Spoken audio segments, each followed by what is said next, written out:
ನಮಸ್ಕಾರ. ದೇವಿ ಪ್ರಸಾದ್ ಶೆಟ್ರು ಇವರನ್ನ ಒಂದು 10-15 ವರ್ಷಗಳಿಂದ ನೋಡ್ತಾ ಬಂದಿದ್ದೇನೆ. ಒಂದು ಸಾವಿರಾರು ಮಕ್ಕಳು ವಿದ್ಯಾರ್ಥಿಗಳು ಕಲಿತಿರುವಂತ ಶಾಲೆಯಲ್ಲಿ, ಶಿಕ್ಷಣ ಸಂಸ್ಥೆಯಲ್ಲಿ ಅವರು ಮಕ್ಕಳನ್ನ ಯಾವ ರೀತಿ ಶಿಕ್ಷಣ ಸಂಸ್ಥೆಯನ್ನು ಎಷ್ಟು ಚೆನ್ನಾಗಿ ನೋಡ್ತಾ ಇದ್ರು ನನ್ಗೆ ಆಶ್ಚರ್ಯ ಆಗ್ತಾ ಇತ್ತು. ಅದಾದ್ಮೇಲೆ ಒಂದು ವರ್ಷದ ಹಿಂದೆ ಇಲ್ಲಿ ಸಾಣೂರ್ ಹತ್ರ ಅವರ ರಾಜೇಶ್ವರಿ ನ್ಯಾಷನಲ್ ಸ್ಕೂಲು ಮತ್ತೆ PU ಕಾಲೇಜ್ ಸ್ಟಾರ್ಟ್ ಆದಾಗ ಒಮ್ಮೆ ಹೇಗಾಗ್ತದೆ ಅಂತ ನೋಡುವ ಪ್ರಿಯರಾಗಿ ಪೂರ್ವದಲ್ಲಿ ಬಂದು ನೋಡಿದೆ. ಅವರ ಚಿಂತನೆ, ಅವರ ಮಾಡ್ತಿರುವಂತಹ ಕೆಲಸ ಎಕ್ಸಲೆಂಟ್ ಆಗಿ ಕಾಣ್ತಾ ಇತ್ತು. ಸೊ ಈ ಒಂದು ವರ್ಷದ ಅವಧಿಯಲ್ಲಿ ನಾನು ಅವರಿಗೆ ಎಲ್ಲ ಕಾರ್ಯಕ್ರಮಗಳು, ಶಿಕ್ಷಣ ಸಂಸ್ಥೆಯ ಅಭಿವೃದ್ಧಿ, ವೇಗ ಇದಕ್ಕೆಲ್ಲವನ್ನು ಸಾಕ್ಷಿಯಾಗಿ ನಾನು ನೋಡ್ತಾ ಬಂದಿದ್ದೇನೆ. ಸೊ ಒಂದು ವರ್ಷ ಆದ್ಮೇಲೆ ಅವರು ಶಾಲೆ ಯಶಸ್ಸಾದ್ಮೇಲೆ ಪುನಃ ಇಲ್ಲಿ ಮತ್ತೆ ಬಂದಿದ್ದೇನೆ. ಅವ್ರು ಹೇಗಾಗಿದೆ, ಆ ಶಾಲೆಯನ್ನು ಯಾವ ರೀತಿ ನಡ್ಸ್ಕೊಂಡಿದ್ರು, ಅವರಿಗೆ ಹಿಂದೆ ಅವರ ಅನುಭವಗಳೆಲ್ಲ ಎಷ್ಟೆಲ್ಲ ಹೆಲ್ಪ್ ಆಯ್ತು, ಹೀಗೆ ಹೇಗೆ ನಡೀತಾ ಇದೆ ಅಂತ ಅವ್ರ ಹತ್ರವೇ ಕೇಳೋಣ ಅಲ್ವಾ. ನಮಸ್ಕಾರ ದೇವಿ ಪ್ರಸಾದ್ ಶೆಟ್ರೆ. ನಮಸ್ಕಾರ ಸರ್. ಹೇಗಿದ್ದೀರಿ? ಚೆನ್ನಾಗಿದ್ದೇನೆ. ಹೇಗೆ ನಡೀತಾ ಉಂಟು? ತುಂಬಾ ಚೆನ್ನಾಗಿ ನಡೀತಾ ಇದೆ. ಹೇಗೆ ಈ ರೀತಿಯಾದ ಒಂದು ಶಾಲೆಯನ್ನ ಕಟ್ಟಬೇಕು, ಶಿಕ್ಷಣ ಸಂಸ್ಥೆಯನ್ನ ಕಟ್ಟಬೇಕು, ಅದು ಹೇಗೆ ಸಾಕಾರಗೊಂಡಿತ್ತು? ಸೊ ಒಂದು ಶಿಕ್ಷಣ ಸಂಸ್ಥೆ ಮಾಡ್ಬೇಕನ್ನುವಂಥದ್ದು ಬಹಳ ಹಳೆಯ ಕನಸು. ಬಹಳಷ್ಟು ವರ್ಷಗಳ ಚಿಂತನ ಮಂಥನದ ನಂತರ ಕಳೆದ ವರ್ಷ ಅದು ಅವಕಾಶ ಸಿಕ್ಕಿತ್ತು ನಮ್ಗೆ. ಒಂದು ಶಾಲೆಯನ್ನು ಮತ್ತೊಂದು PU ಕಾಲೇಜ್ ಪ್ರಾರಂಭ ಮಾಡುವಂತ ಒಂದು ಅವಕಾಶ ಸಿಕ್ಕಿತ್ತು. ಈ ಸಾಣೂರು ಗ್ರಾಮದಲ್ಲಿ ನನ್ನ ಹಿರಿಯರಿಂದ ನನಗೆ ಬಂದಂತಹ ಒಂದಷ್ಟು ಪ್ರಾಪರ್ಟಿ ಜಾಗ ಇಲ್ಲಿ ನನಗೆ ಲಭ್ಯ ಇತ್ತು. ಮತ್ತೆ ಈ ಗ್ರಾಮದಲ್ಲೇ ಒಂದು ಶಾಲೆ ಮಾಡ್ಬೇಕನ್ನೋದು ನನ್ನ ಬಹಳ ಒಂದು ಹಳೆಯ ಒಂದು ಕನಸು ಕೂಡ ಆಗಿತ್ತು. ಅದು ಒಂದಕ್ಕೊಂದು ಪೂರಕ ಆಯ್ತು. ಹಾಗಾಗಿ ಕಳೆದ ಜೂನ್ ನಲ್ಲಿ ನಮ್ಮ ಶಾಲೆ ಪ್ರಾರಂಭ ಆಯ್ತು. ಸರಿಸುಮಾರು 400ಕ್ಕಿಂತಲೂ ಹೆಚ್ಚು ವಿದ್ಯಾರ್ಥಿಗಳು ಸ್ಕೂಲ್ ಮತ್ತೆ ಇವತ್ತು PUC ನಲ್ಲಿ ಓದ್ತಾ ಇದ್ದಾರೆ. ತುಂಬಾ ನಮ್ಗೆಲ್ರಿಗೂ ತುಂಬಾ ಸಂತೋಷ ಕೊಡುವಂತಹ ವಿಷಯ. ಫಸ್ಟ್ ಬ್ಯಾಚ್ ಅಲ್ಲೇ ಒಂದಿಷ್ಟು ದೊಡ್ಡ ಸಂಖ್ಯೆಯ ವಿದ್ಯಾರ್ಥಿಗಳು ಬಂದು, ಅದರಲ್ಲೂ ಕೂಡ ವಿಶೇಷವಾಗಿ ಕರ್ನಾಟಕದ ಎಲ್ಲ ಜಿಲ್ಲೆಗಳಿಂದ ವಿದ್ಯಾರ್ಥಿಗಳ ಇದ್ದಾರೆ ಅನ್ನುವಂಥದ್ದು ಕೂಡ ಒಳ್ಳೆಯ ಒಂದು ಜಿಲ್ಲೆಯಲ್ಲಿ ಇಲ್ವಾ? ಆಲ್ಮೋಸ್ಟ್ ಎಲ್ಲ ಜಿಲ್ಲೆಗಳಿಂದ ಇದ್ದಾರೆ. ಕರ್ನಾಟಕದ ಎಲ್ಲ ಜಿಲ್ಲೆಗಳಿಂದ ಇವತ್ತು ವಿದ್ಯಾರ್ಥಿಗಳು ನಮ್ಮಲ್ಲಿ ಓದ್ತಾ ಇದ್ದಾರೆ. ತುಂಬಾ ಸಂತೋಷ ಕೊಡುವಂತ ವಿಚಾರ. ಆದ್ರೆ ಒಂದು ವರ್ಷದ ಅವಧಿಯಲ್ಲಿ ಅಷ್ಟು ಮಕ್ಕಳನ್ನು ಯಾವ ರೀತಿ ನೀವು, ಅಂದ್ರೆ ಒಂದು ಈಗಿನ ಕಾಲದಲ್ಲಿ ಒಂದು ಶಿಕ್ಷಣ ಸಂಸ್ಥೆ ಮಾಡಬೇಕಾದ್ರೆ ಅದಕ್ಕೆ ದೊಡ್ಡ ಮಟ್ಟದ ಇನ್ವೆಸ್ಟ್ಮೆಂಟ್ ಮತ್ತೆ ಅಟ್ರಾಕ್ಷನ್ಗಳು ಬೇಕು. ನೀವು ಯಾವ ರೀತಿ ಇಷ್ಟು ಮಕ್ಕಳು, ಅಂದ್ರೆ ಈಗ 400ವರೆಗೆ ಮಕ್ಕಳಿದ್ದಾರೆ ಹೇಳ್ತೀರಿ, ಅದನ್ನು ಹೇಗೆ ಬಂತು? ಅದು ಶಿಕ್ಷಣವನ್ನು ಹೇಗೆ ಕೊಡ್ತಾ ಇದ್ರಿ? ಇವತ್ತು ನಮ್ಮ ಶಾಲೆಯಲ್ಲಿ 400 ವಿದ್ಯಾರ್ಥಿಗಳು ಓದ್ತಾ ಇದ್ದಾರೆ ಅಂತ ಹೇಳಿದ್ರೆ ಅದರ ಹಿಂದೆ ಒಂದು ದೊಡ್ಡ ಕಾರಣ ಇದೆ. ನಾನು ಈ ಕ್ಷೇತ್ರದಲ್ಲಿ ಸರಿಸುಮಾರು 22 ವರ್ಷಗಳಿಂದ ನಾನು ಕೆಲಸ ಮಾಡ್ತಾ ಇದ್ದೆ. ನೀವು ತಿಳಿದಿರುವಂತೆ ಒಂದು 10 ವರ್ಷಗಳಷ್ಟು ಸುದೀರ್ಘ ಕಾಲ ಒಂದು ವಿದ್ಯಾಸಂಸ್ಥೆಯಲ್ಲಿ ಸ್ಟೂಡೆಂಟ್ ವೆಲ್ಫೇರ್ ಆಫೀಸರ್ ಆಗಿ ಕೆಲಸ ಮಾಡಿದ್ದೆ. ಅದರ ನಂತರ ನಾನು ನನ್ನ ವೃತ್ತಿಯನ್ನು ಬದಲಾವಣೆ ಮಾಡಿಕೊಂಡ್ರು ಕೂಡ ನಿರಂತರವಾಗಿ ಶಿಕ್ಷಣದ ಜೊತೆಗೆ ನನ್ನ ಸಂಪರ್ಕ, ನನ್ನ ಕೆಲಸ ನಡೀತಾ ಇತ್ತು. ಕಳೆದ 20 ವರ್ಷಗಳಲ್ಲಿ ಏನೋ ಒಂದು ಗುಡ್ ವಿಲ್ ನಾನು ತಗೊಂಡಿದ್ದೆ, ಅದು ಕೂಡ ಇದಕ್ಕೆ ಒಂದು ಪೂರಕವಾಗಿ ಬಂದಿದೆ ಅಂತ ನಾನು ಭಾವಿಸ್ತೇನೆ ಸರ್.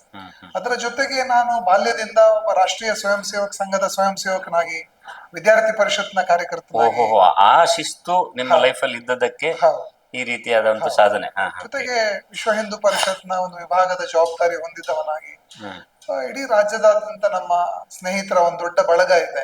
ಅದು ಕೂಡ ಈ ಒಂದು ಯಶಸ್ಸಿನಲ್ಲಿ ಅದರದ್ದು ದೊಡ್ಡ ಪಾಲು ಇರಬಹುದು ಅಂತ ನಾನು ಭಾವಿಸಿದ್ದೇನೆ.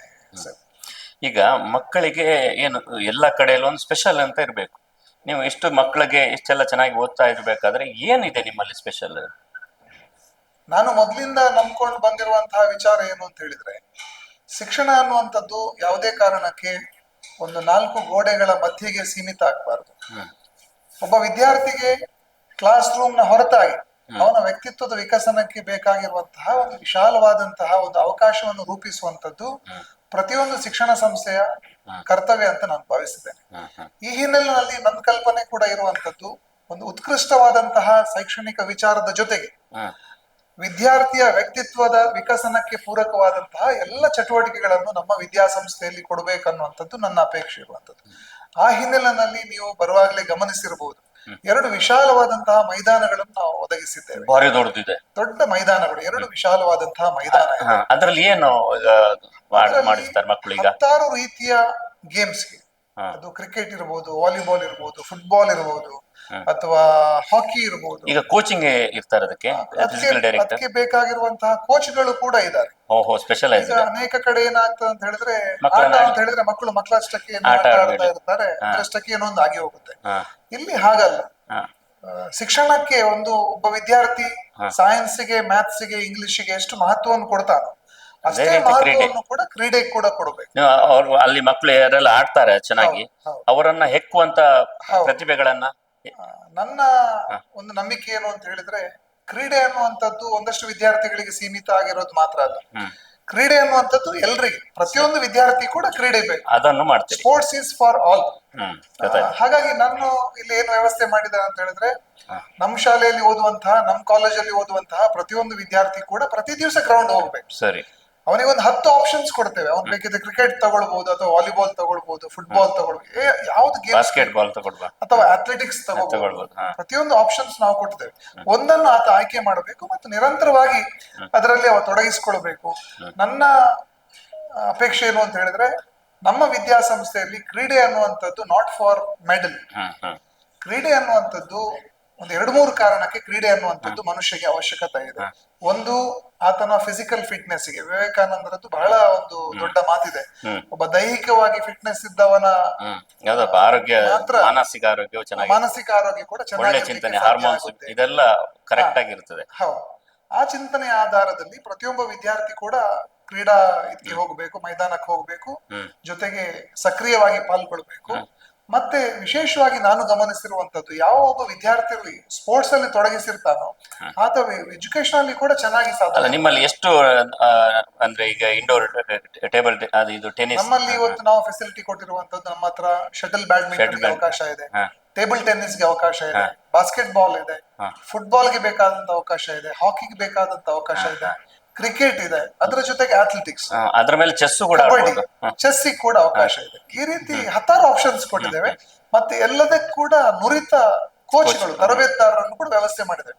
ವಾರದಲ್ಲಿ 3 ದಿವಸ ತರಬೇತುದಾರರು ಬರ್ತಾರೆ ಸರ್. ಖಂಡಿತ ಖಂಡಿತ. ಹಾಗೆ ಕ್ರೀಡೆ ಒಂದು ಭಾಗ ಆದ್ರೆ, ಎರಡನೇದಿರುವಂತದ್ದು ಸಾಂಸ್ಕೃತಿಕವಾಗಿ ಒಂದು ಮಗುವಿನ ವ್ಯಕ್ತಿತ್ವವನ್ನು ಕಟ್ಟುವಂಥದ್ದು. ಇವತ್ತು ನಾವು ಯಾವಾಗಲೂ ಕೇಳ್ತಾ ಇರ್ತೀವಿ, ಬಹುಶಃ ಜಗತ್ತಿನಲ್ಲಿ ಬೇರೆ ದೇಶದ ಜನರು ಆಹಾರವನ್ನು ಬೇಯಿಸಿ ತಿನ್ಬೇಕು ಅನ್ನೋದನ್ನು ಕಲಿಯುವುದಕ್ಕಿಂತ ಮೊದಲು ಈ ದೇಶದಲ್ಲಿ ಒಂದು ಉತ್ಕೃಷ್ಟವಾದಂತಹ ಒಂದು ಸಂಸ್ಕೃತಿ ಆಗಿ ಹೋಗಿತ್ತು ಅಂತ ಹೇಳಿ ನಮ್ಮ ಹಿರಿಯರು ಇತಿಹಾಸದಲ್ಲಿ ಹೇಳೋದನ್ನು ನಾವು ಕಲಿತೀವಿ. ನಮ್ಮ ದೇಶದಲ್ಲಿ ಒಂದು ಅಂತಹ ಶ್ರೇಷ್ಠವಾದಂತಹ ಒಂದು ಸಂಸ್ಕೃತಿ ಇದೆ. ಆ ಸಂಸ್ಕೃತಿಯ ಪರಿಚಯ ವಿದ್ಯಾರ್ಥಿಗೆ ಆಗ್ಬೇಕು, ಆ ಇತಿಹಾಸದ ಪರಿಚಯ ವಿದ್ಯಾರ್ಥಿಗೆ ಆಗ್ಬೇಕು. ಇವತ್ತು ನಮ್ಮ ದೇಶದಲ್ಲಿ ಸಾಕಷ್ಟು ಕಲಾ ಪ್ರಾಕಾರಗಳಿದೆ, ಸಾಕಷ್ಟು ಸಾಂಸ್ಕೃತಿಕವಾಗಿರುವಂತಹ. ಅದನ್ನ ನೀವೆಲ್ಲ ಕಲಿಸ್ತೀರಾ ಇಲ್ಲಿ? ಯಾವುದು ಉದಾಹರಣೆಗೆ? ನಮ್ಮಲ್ಲಿ ಭರತನಾಟ್ಯಂ ಇದೆ, ಭರತನಾಟ್ಯ, ಬೇರೆ ಬೇರೆ ಸಂಗೀತ ಪ್ರಾಕಾರಗಳು, ಕರ್ನಾಟಕ ಸಂಗೀತ ಇರಬಹುದು, ಹಿಂದೂಸ್ತಾನಿ ಸಂಗೀತ ಕೂಡ ಶಿಕ್ಷಕರಿದ್ದಾರೆ. ಅದೇ ರೀತಿ ಇನ್ಸ್ಟ್ರೂಮೆಂಟಲ್ ಮ್ಯೂಸಿಕ್, ಅದು ಚರ್ಮವಾದ್ಯ ಪ್ಲಸ್ ಗಾಳಿವಾದ್ಯ ಎರಡು ಕೂಡ ಇದೆ. ಫ್ಲೂಟ್ ಇದೆ, ಕೀಬೋರ್ಡ್ ಇದೆ, ಎಲ್ಲದಕ್ಕೂ ಕೂಡ ಶಿಕ್ಷಕರನ್ನು ಆಯೋಜನೆ ಮಾಡಿದ್ದೇವೆ. ಹೇಗೆ ಒಂದು ಮ್ಯಾಥಮೆಟಿಕ್ಸ್ ಗೆ ಒಬ್ಬರು ಟೀಚರ್ ಇರ್ತಾರೋ, ಅದೇ ರೀತಿ ಈ ರೀತಿಯ ಎಲ್ಲ ಚಟುವಟಿಕೆಗಳಿಗೆ ಕೂಡ ಟೀಚರ್ಸ್ ಇದ್ದಾರೆ. ವಾರದಲ್ಲಿ 2 ಪೀರಿಯಡ್ ಅನ್ನು ಡ್ಯಾನ್ಸ್, ಭರತನಾಟ್ಯ ಆದ್ಮೇಲೆ ಬೇರೆ ವಿದೇಶಿ ನೃತ್ಯಗಳಿಗೆ ನಮ್ಮಲ್ಲಿ ಅವಕಾಶ ಇಲ್ಲ. ಅವರು ಮಾಡಬಹುದು. ಭಾರತೀಯವಾಗಿರುವಂತಹ ನೃತ್ಯಗಳಿಗೆ ಮಾತ್ರ ನಮ್ಮ ಹತ್ರ ಅವಕಾಶ ಇರುವಂತದ್ದು. ಇವಾಗ ಕಾಲೇಜ್ ಡೇ ಅಥವಾ ಇನ್ಯಾವುದೇ ಸಿನಿಮಾ ಮಕ್ಕಳು ಮಾಡ್ತಾರೆ, ಮಾಡೋದಿಲ್ಲ ಅಂತ. ಅದಕ್ಕೆ ಕೋಚಿಂಗ್ ಇಲ್ಲ, ಅದಕ್ಕೆ ಕೋಚಿಂಗ್ ವ್ಯವಸ್ಥೆಗಳು ನಮ್ಮಲ್ಲಿ ಇರೋದಿಲ್ಲ. ಈ ರೀತಿ ಇದೆಲ್ಲ ಯಾವುದಕ್ಕೆ ಅಂತ ಹೇಳಿದ್ರೆ, ಮಕ್ಕಳ ಮನಸ್ಸನ್ನು ಕಟ್ಟೋದಕ್ಕೋಸ್ಕರ, ಮಕ್ಕಳ ವ್ಯಕ್ತಿತ್ವದ ಸಂಪೂರ್ಣ ವಿಕಸನ ಆಗ್ಬೇಕು. ಅದರ ಜೊತೆಗೆ ಇನ್ನೊಂದು ಬಹಳ ಮುಖ್ಯವಾಗಿ ನಮ್ಮಲ್ಲಿರುವಂತದ್ದು ಆಧ್ಯಾತ್ಮ ಸಂಬಂಧಪಟ್ಟಂತ ವಿಚಾರಗಳು. ಮೌಲ್ಯ. ಇವತ್ತು ನಮ್ಮ ದೇಶದ್ದು ಯೋಗ ಇದೆ, ನಮ್ಮ ದೇಶದ್ದು ಧ್ಯಾನ ಇದೆ, ಪ್ರಾಣಾಯಾಮ ಇದೆ, ಧ್ಯಾನ ಪ್ರಾಣಾಯಾಮಗಳು ಅದಕ್ಕೂ ಕೂಡ ಅವಕಾಶ ಇದೆ. ಈಗ ಕೆಲವೊಂದು ಮೌಲ್ಯಗಳ ಬಗ್ಗೆ ಪಾಠ ಏನಾದ್ರು ಮಾಡ್ತೀರಾ? ಅದು ಕೂಡ ಇದೆ. ಪ್ರತಿ ವಾರದಲ್ಲಿ 2 ಪೀರಿಯಡ್ ಮೌಲ್ಯ ಶಿಕ್ಷಣಕ್ಕೆ ವ್ಯವಸ್ಥೆ ಮಾಡಿದೆ. ಈಗ 1 ವರ್ಷಕ್ಕೆ ಮುಂಚೆ ಬಂದ ಮಕ್ಕಳು, ಈಗ ಬಂದಂತಹ ಇವರು ವಿದ್ಯಾರ್ಥಿಗಳಲ್ಲಿ ಏನೋ ಬದಲಾವಣೆ ನಿಮ್ಗೆ ಕಂಡಿದೆ? ನೀವು ಪಾಠ ಮಾಡಿ ಇಷ್ಟೆಲ್ಲ ಮಾಡಿದಕ್ಕೆ ಬಹಳಷ್ಟು ಬದಲಾವಣೆಗಳನ್ನು ನಾವು ಕಾಣ್ತಾ ಇದ್ದೇವೆ. ಪ್ರಾರಂಭದಲ್ಲಿ ಬೆಳಿಗ್ಗೆ ಯೋಗ ಕಲಿಸ್ಬೇಕು ಅಂತ ಹೇಳಿದ್ರೆ ಬೆತ್ತ ಹಿಡ್ಕೊಂಡು ಓಡಿಸ್ಬೇಕಿತ್ತು ಮಕ್ಕಳನ್ನು. ಇವಾಗ 6:30 ಅಂದ ತಕ್ಷಣ ಮಕ್ಕಳು ಯೋಗ ಹಾಲ್ ಅಲ್ಲಿ ಅಸೆಂಬಲ್ ಆಗ್ಬಿಡ್ತಾರೆ. ಅದೇ ರೀತಿ ಸಾಯಂಕಾಲ 7 ಗಂಟೆಯಿಂದ 7:30 ತನಕ ಭಜನೆ ಇದೆ. ಮೊದಲೆಲ್ಲ ಒತ್ತಾಯಪೂರ್ವಕ ಭಜನೆಗೆ ನಾವು ಕಳಿಸ್ಬೇಕಿತ್ತು. ಈಗ 7 ಗಂಟೆಗೆ 5 ನಿಮಿಷ ಇರುವಾಗಲೇ ಮಕ್ಕಳೆಲ್ಲ ಭಜನೆಗೆ ಸ್ನಾನ ಗೀನ ಮಾಡ್ಕೊಂಡು ಭಜನೆಗೆ ತಯಾರಾಗಿ ಪರಿವರ್ತನೆ. ಮತ್ತೆ ಯಾರೋ ಒಬ್ರು ಹಿರಿಯರು ನಮ್ಮ ಕ್ಯಾಂಪಸ್ಗೆ ಬಂದ ತಕ್ಷಣ ನೀವು ಗಮನಿಸಬಹುದು, ನಮಸ್ಕಾರ ಹೇಳ್ತಾರೆ, ಅವರ ಕಾಲು ಹಿಡಿದು ನಮಸ್ಕಾರ ಹೇಳ್ತಾರೆ. ಮತ್ತೆ ನಮ್ಮ ಎಲ್ಲ ಶಿಕ್ಷಕರಿಗೆ ಬೇಕಾದಷ್ಟು ಗೌರವ ಕೊಡ್ತಾರೆ, ಎಲ್ಲ ಶಿಕ್ಷಕರ ಜೊತೆ ವಿಧೇಯವಾಗಿ ವರ್ತಿಸ್ತಾರೆ. ಮಕ್ಕಳಲ್ಲಿ ಬಹಳ ದೊಡ್ಡ ಬದಲಾವಣೆಯನ್ನು ನಾವು ಕಾಣ್ತಾ ಇದ್ದೇವೆ. ಮೊನ್ನೆ ಪೇರೆಂಟ್ಸ್ ಮೀಟಿಂಗ್ ಅಲ್ಲಿ ಒಂದಷ್ಟು ಜನ ಅಭಿಪ್ರಾಯವನ್ನು ಕೂಡ ವ್ಯಕ್ತಪಡಿಸಿದ್ರು. ನಮ್ಮ ಮಗುವಿನಲ್ಲಿ ಭಾರಿ ಬದಲಾವಣೆಯನ್ನು ಕಂಡಿದ್ದೇವೆ ಸರ್. ಮೊನ್ನೆ ರಜದಲ್ಲಿ ಮನೆಗೆ ಬಂದಾಗ ಒಂದಷ್ಟು ಭಜನೆಗಳನ್ನು ಹೇಳುವಂತ ಅಂದ್ರೆ ಅದು ಈ ಭಾಗದ ಕಲ್ಚರ್ ಭಾರಿ ವಿಶೇಷವಾದದ್ದು. ಅಂದ್ರೆ ಸನಾತನ ಸಂಸ್ಕೃತಿ, ಭಜನೆ, ಮೌಲ್ಯ ಇದೆಲ್ಲವನ್ನ ಅಂದ್ರೆ ಅವ್ರು ತುಂಬಾ ಇಷ್ಟಪಡ್ತಾರೆ. ನೀವು ಕಾಂತಾರ ಸಿನಿಮಾ ನೋಡಿ ಆದ್ಮೇಲೆ ಇಲ್ಲಿಯ ಸಂಸ್ಕೃತಿ ಹೇಳ ಅದ್ಭುತ ಅಂತ ಬಟ್ ಅವರಿಗೆ ಈಗ ಅವ್ರ ಮಕ್ಕಳು ತಮ್ಮ ಸಮೇತ ಇಲ್ಲಿ ಸಂಸ್ಕೃತಿಯ ಭಾಗವಾಗುವಾಗ ನೋಡುವಾಗ ಅವರ ಸಂಸ್ಕೃತಿ ಜೊತೆ ಈ ಸಂಸ್ಕೃತಿ ಕಲಿಯುವಾಗ ಅವ್ರಿಗೆ ತುಂಬಾ ಖುಷಿ ಆಗ್ಬೋದು. ಸೊ ಹಾಗೆ ಎರಡು ರೀತಿಯಲ್ಲಿ ಮಕ್ಕಳ ವ್ಯಕ್ತಿತ್ವ ವಿಕಸನಕ್ಕೆ ಅವಕಾಶವನ್ನು ಕೊಡ್ತಾ ಇದ್ದೇವೆ. ಸೊ ಒಂದು ಶೈಕ್ಷಣಿಕವಾಗಿ ಉತ್ಕೃಷ್ಟವಾದಂತಹ ಶಿಕ್ಷಣ, ಅದರ ಜೊತೆಗೆ ವ್ಯಕ್ತಿತ್ವ ವಿಕಸನಕ್ಕಾಗಿ ಕ್ರೀಡೆ ಮತ್ತು ಸಾಂಸ್ಕೃತಿಕ ಚಟುವಟಿಕೆಗಳು. ಇದು ವಿಶೇಷವಾಗಿ ಫಸ್ಟ್ ಸ್ಟ್ಯಾಂಡರ್ಡ್ ಇಂದ 10th ಸ್ಟ್ಯಾಂಡರ್ಡ್ ಅಲ್ಲಿ ಈ ಕಾನ್ಸೆಪ್ಟ್ ನ ಮುಖಾಂತರ ನಾವು ನಡೆಸ್ತಾ ಇದ್ದೇವೆ. ಇನ್ನು ನೆಕ್ಸ್ಟ್ ಇರುವಂತದ್ದು ಬಹಳ ಮುಖ್ಯವಾಗಿರುವಂತದ್ದು PUC. ಅಲ್ಲ, ನನ್ಗೆ ಒಂದು ಕ್ವಶನ್. ಈಗ ಮಕ್ಕಳು ಇಲ್ಲಿ 1ರಿಂದ 10ರವರೆಗೆ ಕಲಿತಾ ಇದ್ದಾರೆ. ಈಗ 400 ಮಕ್ಕಳು ಬಂದಿದ್ದಾರೆ. ಈಗ ಅವರು ಇದು ವಿಜ್ಞಾನ, ಗಣಿತ ಇಂಥದ್ರಲ್ಲಿ ಎಕ್ಸ್ಪರ್ಟ್ ಹೇಗಾಗಿದ್ದಾರೆ? ಈಗ ಮೊದಲು ಬರುವಾಗ ಸ್ವಲ್ಪ ಕಮ್ಮಿ ಇದ್ದದ್ದು ಈಗ ಎಷ್ಟು ಹೆಚ್ಚು ಇಂಪ್ರೂವ್ ಆಗಿದೆ? ನಿಮ್ಮ ಇಲ್ಲಿಯ ತರಬೇತಿ ಅಥವಾ ಶಿಕ್ಷಣ ಕೋಚಿಂಗ್ ಹೇಗಿದೆ ಅಂತ? ಇದರಲ್ಲಿ ಬಹಳ ಮುಖ್ಯವಾದದ್ದು ಜಿತೇಂದ್ರ ಕುಂದೇಶ್ವರ, ಇವತ್ತು ನಾನು ಬಿಲ್ಡಿಂಗ್ ಗಳನ್ನು ಅಥವಾ ಮೈದಾನಗಳನ್ನು ಎಷ್ಟು ಬೇಕಿದ್ರು ಮಾಡಬಹುದು. ಇವತ್ತು ಬ್ಯಾಂಕ್ಗಳು ಸಾಲ ಕೊಡ್ತವೆ, ಕಾಂಟ್ರಾಕ್ಟರ್ಸ್ ಕೆಲಸ ಮಾಡಿ ಕೊಡ್ತಾರೆ, ಎಷ್ಟು ಕೂಡ ಮಾಡಬಹುದು. ಆದ್ರೆ ಒಂದು ಅತ್ಯುತ್ತಮವಾಗಿರುವಂತಹ ಶಿಕ್ಷಕರನ್ನು ಹೊಂದಿಸಿಕೊಳ್ಳುವಂಥದ್ದು ಬಹಳ ದೊಡ್ಡ ಸವಾಲು. ಖಂಡಿತ. ಇದಕ್ಕೋಸ್ಕರ ನಾವು 1 ವರ್ಷದಷ್ಟು ಕಾಲ ಅದರ ಹಿಂದೆ ಕೆಲಸ ಮಾಡಿದ್ದೇವೆ ಸರ್. ಕಳೆದ ಜೂನ್ ಅಲ್ಲಿ ಕ್ಲಾಸ್ ಪ್ರಾರಂಭ ಆಗೋದಕ್ಕೆ 1 ವರ್ಷ ಮೊದಲೇ ನಾವು ಶಿಕ್ಷಕರ ಆಯ್ಕೆ ಪ್ರಕ್ರಿಯೆಯನ್ನು ನಾವು ಮಾಡಿದ್ದೇವೆ. 3-4 ರೀತಿಯ ಪ್ರಕ್ರಿಯೆಗಳನ್ನು ನಡೆಸಿ ಅತ್ಯುತ್ತಮವಾಗಿರುವಂತಹ ಶಿಕ್ಷಕರನ್ನು ಆಯ್ಕೆ ಮಾಡಿದೆ. ಇವತ್ತು ನಮ್ಮಲ್ಲಿ ಇರುವಂತಹ ಶಿಕ್ಷಕರು ಈ ಜಿಲ್ಲೆಯ ಅತ್ಯುತ್ತಮ ಶಿಕ್ಷಕರಲ್ಲಿ ಒಬ್ಬರು. ಆ ರೀತಿಯ ಒಳ್ಳೆಯ ಶಿಕ್ಷಕರ ಒಂದು ದೊಡ್ಡ ತಂಡ ನಮ್ಮ ವಿದ್ಯಾಸಂಸ್ಥೆಯಲ್ಲಿ ಕೆಲಸ ಮಾಡ್ತಾರೆ. ನುರಿತ ಶಾಲೆ ಇರ್ಬೋದು, ಹೌದು, ಶಿಕ್ಷಕರೆಲ್ಲ ಎಲ್ಲ ಅನುಭವಿ ಶಿಕ್ಷಕರು ಮತ್ತು ಯಂಗ್ ಟೀಚರ್ಸ್, ಒಂದು 5 ವರ್ಷ, 8 ವರ್ಷ, 10 ವರ್ಷ ಅನುಭವವನ್ನು ತಗೊಂಡಂತಹ ತುಂಬಾ ಉತ್ಸಾಹಿ ಶಿಕ್ಷಕರನ್ನೇ ನಾವು ಆಯ್ಕೆ ಮಾಡಿದ್ದೇವೆ. ಪರಿಚಯದವರೆಲ್ಲ ಇದ್ದಾರೆ. ಹೌದು, ಬೇರೆ ಬೇರೆ ಕಡೆಯಿಂದ ನಮ್ಮ ಶಿಕ್ಷಕರು ಬರ್ತಾ ಇದ್ದಾರೆ. ವಿಶೇಷವಾಗಿ ಸುಮಾರು ಒಂದು 8 ಜನ ಶಿಕ್ಷಕರು ಇಲ್ಲೇ ಉಳಿತಾರೆ. ನಮ್ಮ ಹಾಸ್ಟೆಲ್ ಅಲ್ಲೇ ಮಕ್ಕಳ ಜೊತೆ ಉಳಿತಾರೆ. ಹಾಗಾಗಿ ಬೆಳಿಗ್ಗೆ 5 ಗಂಟೆಯಿಂದ ರಾತ್ರಿ 10:30 ಗಂಟೆ ತನಕ ಒಂದಷ್ಟು ಜನ ಶಿಕ್ಷಕರು ಮಕ್ಕಳ ಅಭಿವೃದ್ಧಿಯಲ್ಲಿ ತಮ್ಮ ಮಾನಿಟರ್ ಮಾಡ್ತಾ ಇರ್ತಾರೆ. ಅದು ಬಹಳ ಈಗ ಮಕ್ಕಳನ್ನು ಎಲ್ಲೋ ಬಿಟ್ಟು ಇಲ್ಲಿ ಕಳಿಸ್ತಾರೆ ನಿಮ್ಮ ಮೇಲೆ ನಂಬಿಕೆಯಿಂದ. ಅದಕ್ಕೆ ಪೂರಕವಾಗಿ ನಿಮ್ಮ ವ್ಯವಸ್ಥೆಗಳು ಹೇಗಿದೆ ಅಂತ ಅವರಿಗೆ ಕುತೂಹಲ ಇರ್ತದೆ. ಅದಕ್ಕೋಸ್ಕರ ಅದನ್ನೆಲ್ಲ ಮಾಡ್ತಾ ಇದ್ದೀವಿ. ಅದೆಲ್ಲ ಮಾಡ್ತಾ ಇದ್ದೀವಿ. ಈಗ ಇಂಪ್ರೂವ್ಮೆಂಟ್ ಕಂಡಿದೆಯಾ? ಮ್ಯಾಥ್ಸ್, ಸೈನ್ಸ್ ತುಂಬಾ ಬದಲಾವಣೆಗಳು, ಪರ್ಸೆಂಟೇಜ್ ಗಳಲ್ಲಿ ತುಂಬಾ ಬದಲಾವಣೆಗಳು. ಎಷ್ಟು ಪರ್ಸೆಂಟೇಜ್ ಇದ್ದವರನ್ನ ಎಲ್ಲಿವರೆಗೆ? ಉದಾಹರಣೆಗೆ ಹೇಳ್ಬೇಕು ಅಂತ ಹೇಳಿದ್ರೆ, ನಮ್ಮಲ್ಲಿ ಇವತ್ತು PUC ಶಿಕ್ಷಣವನ್ನು ಉದ್ದೇಶಿಸಿ ಹೇಳೋದಾದ್ರೆ, ಇವತ್ತು ನಮ್ಮಲ್ಲಿ ಒಂದು 90-92% ತಗೊಂಡು ಬಂದು ಸೇರಿದಂತ ವಿದ್ಯಾರ್ಥಿಗಳಿದ್ದಾರೆ. ಇವತ್ತು ಅಂತ ಅದೆಷ್ಟೋ ಮಕ್ಕಳು ಇವತ್ತು 94%, 95% ತಗೊಳ್ಳೋದನ್ನ ನಾನು ಕೂಡ ಗಮನಿಸ್ತಾ ಇದ್ದೇನೆ. ಇನ್ನು ಒಂದಷ್ಟು ಜನ ನಮ್ದು ಹೊಸ ವಿದ್ಯಾಸಂಸ್ಥೆ ಆಗಿರೋದ್ರಿಂದಾಗಿ ಒಂದು 60-65-66% ತಗೊಂಡು ಸೈನ್ಸ್ಗೆ ಬಂದವರು ಇದ್ದಾರೆ. ಅವರು ಇವತ್ತು ಒಂದು ಆಪ್ಷನ್ ಕಲಿಬೇಕು ಅಂತ ಒಂದು 70%, 75% ಮಾರ್ಕ್ಸ್ ತಗೊಂಡಿರುವಂತದ್ದು. ಅದರ ಜೊತೆಗೆ ಈ ಕಾಂಪಿಟೇಟಿವ್ ಎಕ್ಸಾಮ್ಸ್, ಅದು ಈಗ ಬಂದವರು 65% ಬಂದವರಿಗೆ ಇಂಪ್ರೂವ್ ಆಗಿದೆ ಅವರದ್ದು. ಖಂಡಿತ. ನಾನು ಯಾರಿಗೂ ಕೂಡ ಇಂತಿಷ್ಟೇ ಪರ್ಸೆಂಟೇಜ್ ತಗೊಂಡು ಸೈನ್ಸ್ಗೆ ಬರಬೇಕು ಇಂತ ರೆಸ್ಟ್ರಿಕ್ಷನ್ಸ್ ಎಲ್ಲೂ ಮಾಡಿಲ್ಲ. ಆಸಕ್ತಿ ಎಲ್ರಿಗೂ ಕೂಡ ಸೀಟ್ ಕೊಟ್ಟಿದ್ದೇವೆ ನಾವು. ತುಂಬಾ ಬದಲಾವಣೆ ಆಗಿದೆ. ಒಂದು 60-65% ತಗೊಂಡವರು ಇವತ್ತು ಒಂದು 75% ತಗೊಂಡನ್ನು ಕೂಡ ನೀವು ಗಮನಿಸಬಹುದು. ಈ ತರದ ಬಹಳಷ್ಟು ಬದಲಾವಣೆಗಳನ್ನು ನಾವು ಕಾಣ್ತಾ ಇದ್ದೇವೆ. ಇವತ್ತು ನಿಮ್ಗೆ ಗೊತ್ತಿದೆ, ಇವತ್ತು PUC ಅಂದ ತಕ್ಷಣ ಬಹಳಷ್ಟು ಮಹತ್ವ ಕೊಡ್ತಾರೆ ಸರ್. ಇವತ್ತು 10th ವರೆಗಿದ್ದ ಒಂದು ಶಿಕ್ಷಣದ ವ್ಯವಸ್ಥೆ ಬೇರೆ ಸರ್, PUC ಒಂದು ವ್ಯವಸ್ಥೆ ಬೇರೆ. ಇವತ್ತು PUC ಯಲ್ಲಿ ಬಹಳ ನಿರೀಕ್ಷೆ ಇದೆ ಸಮಾಜಕ್ಕೆ. ಪ್ರತಿಯೊಂದು ತಂದೆ ತಾಯಿಗೂ ನಿರೀಕ್ಷೆ ಏನು ಅಂತ ಹೇಳಿದ್ರೆ, ನಮ್ಮ ಮಕ್ಕಳು ಫಸ್ಟ್ ರ್ಯಾಂಕ್ ತಗೊಳ್ಬೇಕು ಅಂತ ಹೇಳಿ. ಸೊ ಹಾಗಾಗಿ ಸಮಾಜದ ನಿರೀಕ್ಷೆಗೆ ತಕ್ಕ ಹಾಗೆ ನಮ್ಮ ವ್ಯವಸ್ಥೆಯನ್ನು ನಾವು ಕೊಡುವಂತದ್ದು ಇವತ್ತಿನ ಅನಿವಾರ್ಯತೆ. ಹಾಗಾಗಿ ಇವತ್ತು ನಾವು PUCಗೆ ಬಂದ್ರೆ, PUC ಯಲ್ಲಿ ನಾವು ಒಂದು ಉತ್ತಮ ವ್ಯವಸ್ಥೆಯನ್ನು ಕೊಟ್ಟಿದ್ದೇವೆ ಸರ್. NCERT ಸಿಲೆಬಸ್ ಜೊತೆಗೆ ನೀಟ್, CET ಮತ್ತು JEE ಈ 3 ತರಬೇತಿಗಳು ಕೂಡ ಅತ್ಯಂತ ಉತ್ಕೃಷ್ಟ ದರ್ಜೆಯಲ್ಲಿ ನಮ್ಮಲ್ಲಿ ನಡೀತಾ ಇದೆ ಸರ್. ಈ ಜಿಲ್ಲೆಯ ಮತ್ತು ರಾಜ್ಯದ ಒಳ್ಳೆಯ ಶಿಕ್ಷಕರನ್ನು ಕರೆಸಿಬಿಟ್ಟು ಆ ಕ್ಲಾಸ್ಗಳನ್ನ ನಾವು ನಡೆಸ್ತಾ ಇದ್ದೇವೆ. ಉದಾಹರಣೆಗೆ JEE ಮತ್ತು CET ಮತ್ತು ನೀಟ್ ಇದಕ್ಕೆ ಸಂಬಂಧಪಟ್ಟಂತೆ ವಾರದ 5 ದಿವಸ ನಮ್ಮಲ್ಲಿ ಕ್ಲಾಸ್ಗಳು ನಡೀತಾ ಇದೆ. ಓಹೋ.